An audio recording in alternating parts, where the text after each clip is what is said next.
안녕하세요. 구독자 여러분 반갑습니다. 주식톡입니다. 두산중공업 어제 반등 흐름을 이어가지 못하면서 마이너스 1.4%대에 마감이 되었습니다. 이슈와 모멘텀이 있음에도 불구하고 주가는 부양이 안 되는 상황인데요.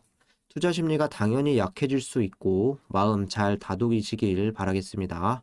유중이 본격적으로 시작이 되었고 앞으로 3개월 이상은 한 발자국 물러나서 좀 버텨보겠다 이런 마인드 가지셔야 합니다. 현재 종목에 대한 관심도가 많이 떨어져 있는데 저는 꾸준히 영상 리뷰해 나갈 생각입니다. 그럼 이 영상은 간단히 수급과 이슈만 체크해 보도록 하겠습니다. 구독과 좋아요 한 번씩 눌러주시고 소통하는 방송인 만큼 궁금한 점 있다면 댓글 달아주시면 되겠습니다. 제 채널은 유한타증권사와 제휴를 맺고 있습니다. 현재 유한타로 거래를 하시거나 앞으로 사용할 의사가 있으신 분들은 지속적으로 무료 관리 도와드릴 수 있습니다. 기존의 계좌를 바꾼다는 건 쉬운 일은 아니지만 그렇다고 계좌를 새로 만드는 것도 어려운 일은 아닙니다. 유한타로 거래만 해주시면 조건 없이 무료로 이렇게 수익 관리 도와드리고 있고 제가 드리는 종목들만 유한타로 매매해 주셔도 상관은 없습니다. 새로운 마음으로 유한타 이용하셔서 좋은 인연 만들어 갔으면 좋겠습니다. 텔레그램 무료방에서는 뭐 주중에 대한 뭐 뉴스라던가 뭐 다른 종목들도 이렇게 브리핑을 드리고 있고 뭐 시황 분석, 수급, 종목 공유도 해드리면서 여러 방면으로 도움을 드리고 있습니다. 주식은 언제나 돌발 상황이 발생할 수 있고 오늘 좋았다 하더라도 내일 또 많이 빠질 수 있습니다. 혼자서 고민하지 마시고 마음 편히 물어볼 수 있는 조력자가 있다면 더욱 좋다고 생각합니다. 주저하지 마시고 참여 원하시는 분들은 댓글에 나와 있는 제 번호로 문자 주시거나 1대1 카톡으로 문의 남겨주시면 되겠습니다. 그럼 구독, 좋아요 눌러주셨으면 영상 시작해 볼게요. 시장 간단히 리뷰를 드리면 우리 시장은 어제 미증시와 반대로 가는 디커플링 효과를 보여주었습니다. 12월 30일 배당락 이후에 쏟아지는 기관들의 매도 물량으로 인해서 지수까지 오늘 힘을 내지 못하는 모습이 이어졌습니다. 계속 지루한 횡보하는 흐름이 이어졌는데요. 쉽게 말씀을 드리면 배당을 받기 위해서 외인과 기관들이 유입시켜 놓은 자금들이 순차적으로 차액 실현을 하면서 시장 전체적으로도 수급 자체가 좋지는 못했습니다. 코스피 오늘은 빨간불로 끝나긴 했지만 양지수 보합권 혼조세에서 머물렀죠. 어제는 좋았던 종목이 오늘은 또다시 빠지고 종목별로 차별화 장세를 이끌어가고 있습니다.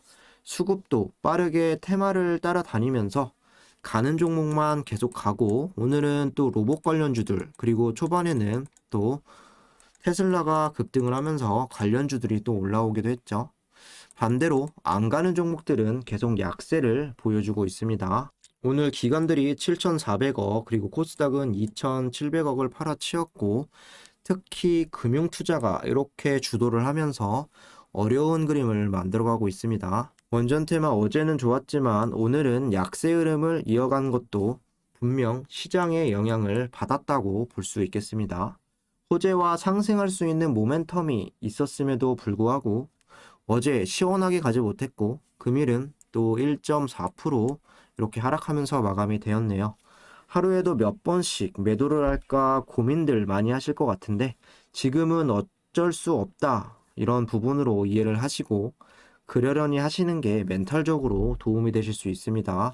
패턴상 길게 조정 흐름을 보여주다가도 한번 또 갈 때는 확실하게 올려주는 이런 녀석이라 유중 기간에는 좀 지지부진한 흐름이 이어질 수 있다라고 보시면 되겠습니다. 유상증자라는 부분이 발목을 잡고 있고 오늘 거래량도 터지지 않으면서 현재 상황을 대변해 주는 것 같습니다.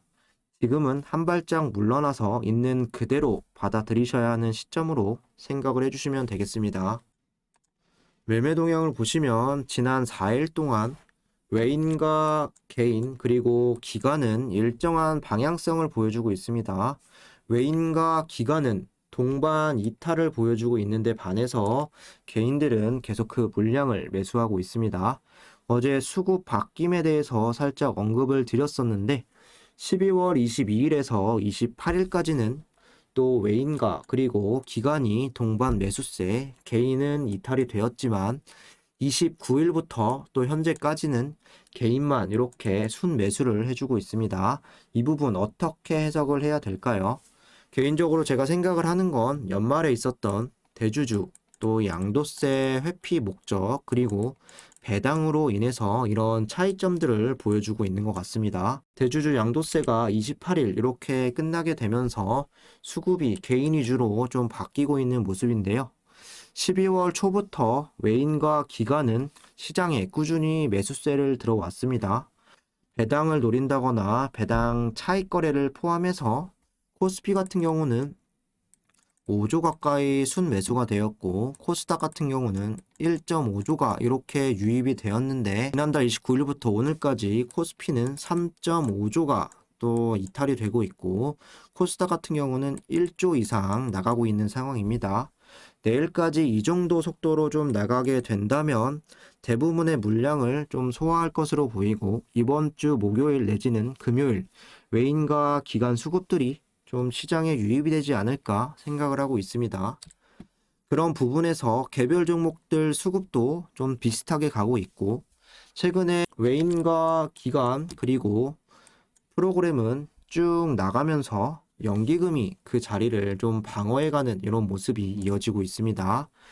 외국계 수급이라도 받쳐준다면 조금 더 좋은 방향으로 흘러갈 수 있었겠지만 JP모건이라던가 CS증권 어제 3만 주, 4만 주가량의 물량만 들어와 주면서 큰 힘이 되지 못하고 있습니다.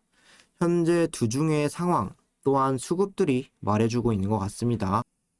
오늘자 같은 경우는 모간서울이 21만 주가량 좀 이탈이 되었는데 1월 달에도 외국계 수급이 꾸준한 매수세가 동반이 되어야 현재 관심도가 떨어진 주가를 조금이라도 붙들고 있지 않을까 생각이 됩니다. 보시면 공매 비율과 그리고 주가는 비례하지 않는다라고 볼 수 있는데요. 공매 비율이 10%가 넘어가는 상황에서 좀 주가 같은 경우는 얼마 빠지지 않았고 비슷하게 3% 정도 나왔을 때는 뭐 한 번은 하락, 한 번은 상승하는 흐름을 보여주었습니다. 공매 수량과 또 어느 주체가 공매를 쳤는지 그리고 대차 상환율에 따라서 천차만별이기 때문에 무조건 공매 비율이 컸다고 해서 걱정하실 필요는 없을 것 같습니다. 아직 1월달 이 거래일밖에 지나지 않았기 때문에 공매도 뭐 많이 나오지는 않고 있고 잔고 수량과 잔고 금액 같은 경우도 12월 초에 비하면 1000만 주 그리고 2,500억 정도 줄어들고 있는 수치입니다. 주가 흐름과 공매와의 관계 지속적으로 체크할 필요가 있겠습니다. 이슈를 체크를 해보면 뭐 자회사 소식도 있었고 이집트 수주 관련해서 조금 더 정확하게 이야기를 드려볼게요. 두산중공업 영국 원자력청 핵융합에너지 개발 사업에 참여를 한다. 영국 자회사 두산밥콕이 영국 에너지청에서 추진하는 핵융합 에너지 개발에 참여한다. 2024년 3월까지 산업연구기술기관 등이 모여 만든 영국 제조연구센터에 참여해서 핵융합 에너지 프로젝트를 지원한다. 약 56억 원의 세계 최초 소형 핵융합 플랜트 스텝 제조 지원 서비스에 참여할 것으로 보이고 영국 내 첫 번째 시제품 융합 에너지 플랜트 제공을 할 계획이다. 영국 전역에 5곳이 최종 후보지로 선정되었으며 올해 말에 선정이 될 거다. 두산밥켓을 포함해 이탈리아 회사, 영국 자동차 제조사, 영국 뉴클리어, 롤스로이스 등이 참여를 할 거고 핵융합 발전은 석탄, 석유 또는 가스를 태우는 것보다 연료 1kg당 거의 400만 배 많은 에너지를 만들어낸다. 탈탄소화에 주력하는 영국이 스텝 건설을 추진하는 이유다. 오는 2050년까지 온실가스 배출량 제로를 목표로 하는 법안이 2019년 통과가 되었고 법안에 따라서 2025년까지 화력 발전을 완전히 퇴출하겠다 목표를 가지고 있습니다. 이집트 엘바다 원전을 좀 보시면 1200메가와트급 원전 4개를 건설을 합니다. 2022년부터 시작을 해서 2028년 1호기 상업 운전을 목표를 하고 있고 전체 사업 규모는 35조 원 수준, 2차 부분은 약 5에서 10% 규모고, 전체 사업자는 러시아가 주도를 하고 있고, 한국은 2차 부분을 단독 협상 대상자로 또 기사가 나왔습니다. 사실 두중 자회사 소식들도 최근 들어서 계속 나와주고 있고 프로젝트에 이렇게 참여를 하고 있지만 지금 상황에서는 크게 도움이 된다라고 볼 수는 없겠죠. 영국 자체가 탈원전을 기본 모토로 추진하던 중에 이번 에너지난으로 대형 원전이라던가 SMR에 또 가속화하겠다 이런 기사도 있었는데 영국은 프랑스라던가 중국 그동안 수주를 또 많이 따낸 부분이죠. 한수원이 여러 방면으로 노력을 하고 있지만 유럽에서 좀 경쟁력을 이끌어내지 못했기 때문에 기대감이 반감되는 것도 있습니다. 그렇기 때문에 이집트 원전 수주가 좀 기점이 되어야 하는데 규모 자체가 크지는 않습니다. 한수원이 10월부터 엠바고를 때리면서 기대감을 키워왔는데 좀 발표 이후에 좀 실망스러운 부분도 있습니다. 12년 만에 한국이 해외에서 수주 건설을 따낼 수 있다.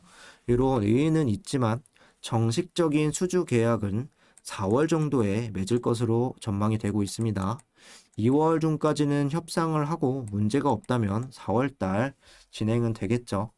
하지만 우리가 가지고 있는 APR 1400이 아닌 러시아 VVER 1200 모델이 들어가면서 우리는 부속 건물 등 2차 계통의 수주로 볼 수 있겠죠. 2009년 아랍에미리트 사막이 많은 지역에 원전을 우리가 지어봤던 경험이 있기 때문에 러시아 측에서 먼저 파트너가 되어달라 이렇게 요청을 한 점은 그나마 좀 자존심을 세웠다고 볼 수는 있겠습니다. 한 가지 확인해 볼 수 있는 건 탈원전 기조에서도 한국의 원자력 기술은 건재하다 볼 수가 있겠습니다. 한수원 계약 금액으로는 약 15억에서 30억 불 정도 예상이 된다라고 하고 어제 기사가 되었던 1조에서 1조 5천억 규모보다는 조금 더 커진 2조에서 한 3조 정도로 봐주시면 될 것 같습니다. 실망스럽긴 하지만 일단은 탈원전 정책으로 고전하는 우리 산업계에 활력을 불어넣을 수 있을 거고 무조건 계약은 성사시켜야겠죠. 4월 달에 공시 내용을 보면서 두중이 얼마나 실적을 가져올지는 모르겠지만 현대건설이 전반적인 플랜트 두중이 주기기 제작을 맡게 되면 50대 50이나 아니면 45대 55로 보시면 될 것 같습니다. 뒤에 있는 게 두중의 이제 퍼센테이지입니다. 원전 해외 수주는 우리나라에서 가장 경쟁력 있는 분야 중 하나죠. 초대형 사업으로 부가가치가 아주 큰데 중국과 러시아를 견제하기 위해서 미국과 또 협력을 했고 앞으로 잘 진행되었으면 하는 바람입니다.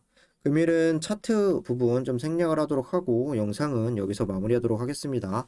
구독과 좋아요 한 번씩 부탁드리고 두중 실시간으로 대응받고 싶으신 분들이나 다른 종목으로 손실을 만회하고 싶으신 분들은 유한타증권사만 사용하면 모든 게 무료입니다. 관심 있으신 분들은 댓글에 나와 있는 번호로 문의 주시면 되겠습니다. 감사합니다.